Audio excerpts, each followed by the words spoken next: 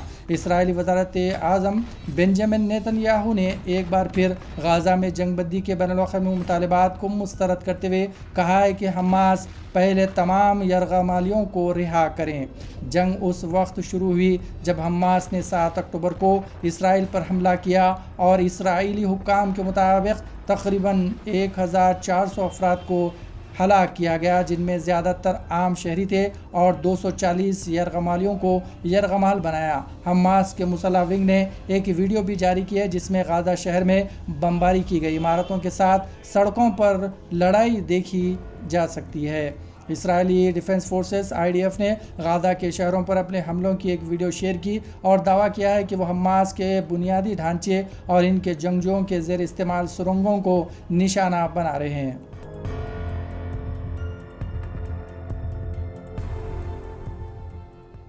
אני מבקש לשים בצד כל מיני שמועות סרק שאנחנו שומעים מכל מיני כיוונים ולחזור על דבר אחד ברור. לא תהיה הפסקת אש בלי שחרור חטופינו. כל השאר סרק.